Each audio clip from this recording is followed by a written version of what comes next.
Hello dear students, welcome to my YouTube channel WinTech Education.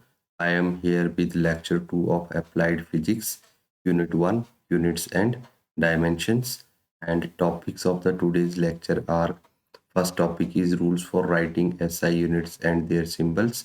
Second topic is advantages of SI system of units. Third topic is different system of units. Fourth topic is multiples and submultiples, and fifth topic is units used for measuring small distances. And last topic for today's lecture is units used for measuring large distances. Let us start with the very first topic, rules for writing SI units and their symbols. Okay, first rule is SI units after the name of scientist. जब SI units scientist के नाम पर होती हैं तो उस time पे क्या रूल है, किस तरह से उन यूनिट्स को लिखा जाता है। Name of scientist always begins with capital letter. Scientist का नाम हमेशा कैपिटल लेटर से शुरू होता है। The units as the name of scientist are always written in small letters. तो जो साइंटिस्ट के नाम पे यूनिट्स होती हैं वो स्मॉल लेटर्स में लिखी जाती हैं। And the symbol of the unit after the name of scientist is written in capital letter. और यूनिट का सिंबल जो कि साइंटिस्ट के नाम के ऊपर यूनिट होती है उसका सिंबल हमेशा कैपिटल लेटर से रिप्रेजेंट किया जाता है। ओके, इसको देखते हैं हम यहाँ पर।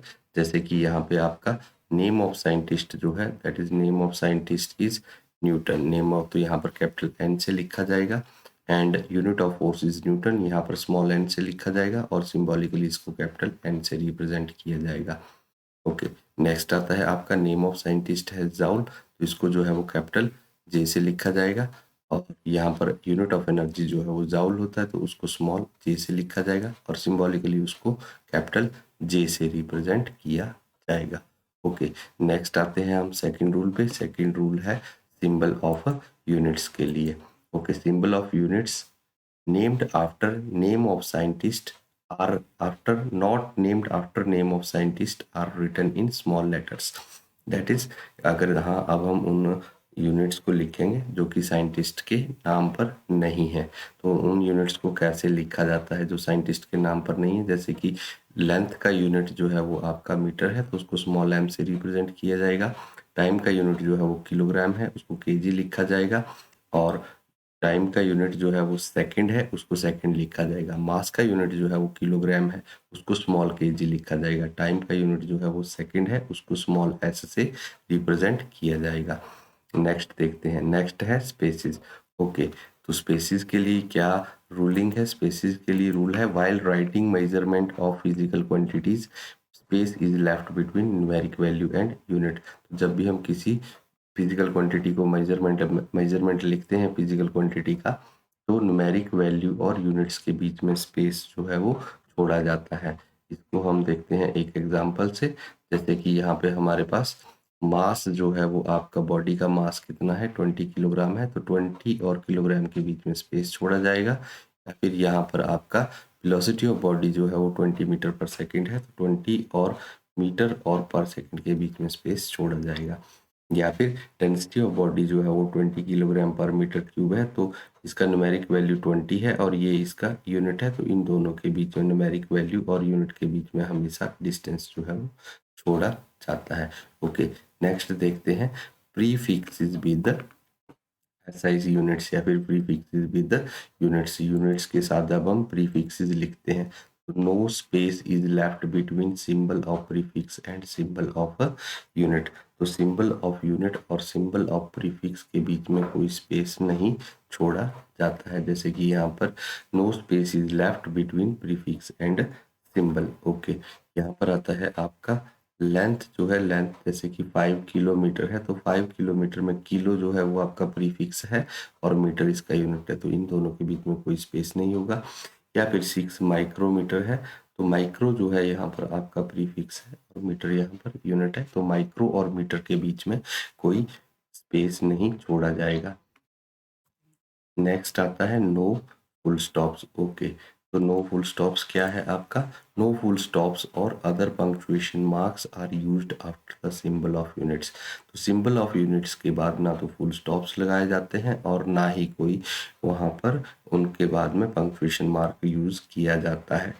और आगे बिटवीन टू और मोर यूनिट्स रिटन टुगेदर तो जब दो या दो से ज़्यादा यूनिट्स को एक साथ लिखा जाता है तो उन यूनिट्स के बीच में फुल स्टॉप्स नहीं लगाए जाते हैं। इसको हम एग्जाम्पल से देखते हैं।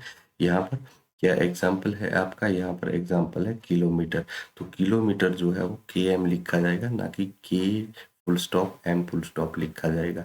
या फिर आपका मीटर पर सेकंड है, मीटर पर सेकंड जो है वो मीटर डॉट और सेकंड डॉट या मीटर फुल स्टॉप और सेकंड फुल स्टॉप नहीं लिखा जाएगा, ये भी गलत है और ये भी गलत है। ओके, नेक्स्ट रूल हम देखते हैं राइटिंग के लिए। नेक्स्ट आपका आता है advantages of SI system of units. SI system of units की क्या क्या एडवांटेजेस हैं।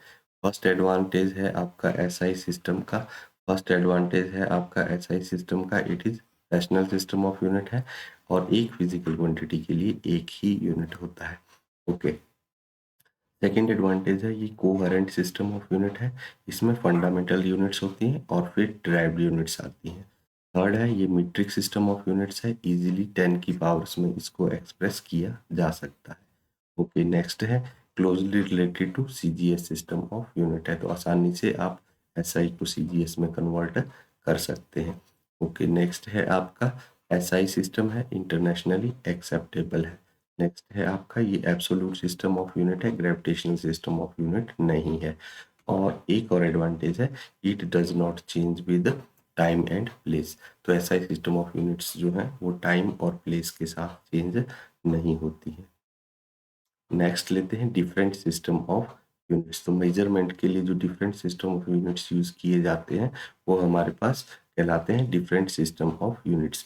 और हमारे पास कितने तरह के डिफरेंट सिस्टम ऑफ यूनिट्स हैं, we have 4 types of different system of units. और वो 4 टाइप्स के डिफरेंट सिस्टम ऑफ यूनिट्स कौन कौन से हैं।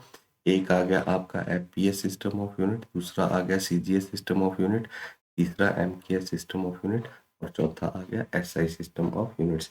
अब इन सिस्टम ऑफ यूनिट्स के बारे में एक एक करके पढ़ लेते हैं कि ये क्या है।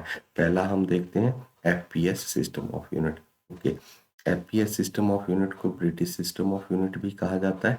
एफ यहाँ पर स्टैंड करता है फुट और P pound and S is second. Okay, तो यहाँ पर आपका लेंथ ऑफ फुट, जो लेंथ है वो आपका फुट में मेजर किया जाएगा, जो मास है वो आपका पाउंड में मेजर किया जाएगा और जो टाइम है वो सेकंड में मेजर किया जाएगा FPS सिस्टम में।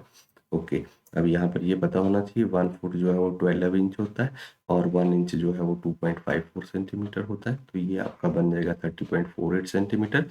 और ऐसा यूनिट में आप इसको लिख सकते हैं 0.3048 मीटर लिख सकते हैं। सेकंड, यहाँ पर जो यूनिट है वो 1 पाउंड यूज किया गया है FPS में। तो 1 पाउंड जो है वो 453 ग्राम होता है और इसको आप SI में आप इसको लिख सकते हैं। SI में you can write it 0.453 kilograms. और टाइम के लिए जो यूनिट यूज किया गया है वो आपका यूनिट है 1 डिवाइडेड, जो टाइम के लिए यूनिट यूज किया गया है that is 1 second. And 1 second कितना होता है, 1 divided by 86,400 part of solar day जो है वो आपका 1 सेकेंड होता है। ओके।